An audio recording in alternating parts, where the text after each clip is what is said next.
Hello everyone, welcome to AWS with Advait. Today we're going to go over AWS general knowledge.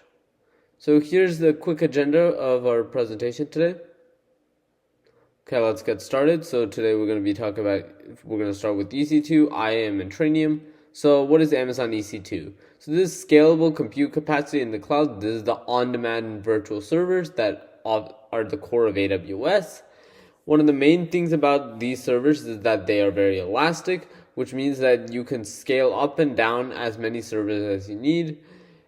As you can see from the AWS console, you could just easily just rent a server for this amount of time, and it'll just charge you automatically for how much ever you use. So there's three pricing options. One is on demand, where you pay for compute capacity by the hour or second with no long-term commitments. This is obviously the most flexible, but it also generally results in the most expenses because you're having that flexibility. The second one is reserved, and that provides significant discounts in exchange for a 1 to 3 year commitment. And this is best used for steady state workflows with predictable usage. And the last one is spot, which is basically you bidding on unused EC2 capacity, and you can get up to 90% off compared to on demand. And this is ideal for fault tolerant workloads, so things that will be fine if it fails. So just to recap on this, is on demand is for basically general purpose. Anything can be on demand. Reserved is better than on demand if your workload is steady state and there's predictable usage, and spot is better than on demand if your task can handle any like flaws or drops in connection because of this rule where you have to bid on unused capacity that can be lost at any time. AWS Trainium is a AWS designed custom machine learning chip. It is optimized for deep learning training workloads, and it's designed to deliver high performance and cost effectiveness. It has a better GP2 than regular EC2 servers and better throughput. It's the same pricing, except there's batch processing and real-time processing that you have to keep tracking. So batch processing allows you to make large amounts of inferences in one go, and real-time makes inferences much quicker as it's real-time. So it takes the data a long time to process. If it takes the data a long time to process, you use batch. Otherwise, you use real-time. Okay, let's quickly go through AWS IAM. IAM enables you to manage access to AWS sources and resources.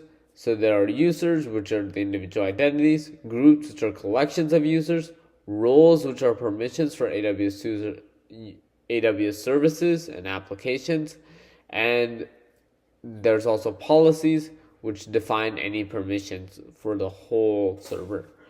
And the goal is that it follows the least privilege principle, where every service or human that receives a sort of a role, that role has everything they need to perform their job, but nothing else more. Now let's talk about the shared responsibility model, availability zones, and regions. So we'll go over the shared responsibility model. This defines the security responsibilities between AWS and the cloud. AWS is responsible for security of the cloud, so such as the data center, the security in the data center. It's responsible for the hardware in the data center, and it's responsible for just making sure our data is safe. And the customer is responsible for security in the cloud. So any customer data on RDS server that needs to be handled by the customer, operating system, platform. There are a lot of things that a customer must handle, but those are some of them. All right, now let's talk about AWS availability zones and regions. So AWS regions are collections of availability zones. Some of these regions include US North Virginia, Sao Paulo, and Sydney. Most of these regions are basically the big countries or cities of the world.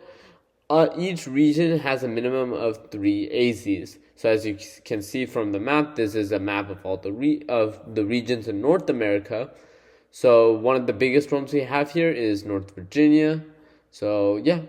And AWS availability zones house one or more data centers. They are isolated from each other in order to provide high availability and fault tolerance for cloud applications. This is because if one availability zone fails, there will be the other 2 availability zones to help prop it up. So yeah, that's how AWS is structured. The main thing for this one is to remember that each region has a minimum of 3 availability zones. That number is very key. But anyways, thank you for watching, and I hope you enjoyed this video on the general knowledge of AWS for the AI practitioner exam. I hope to see you in the next video.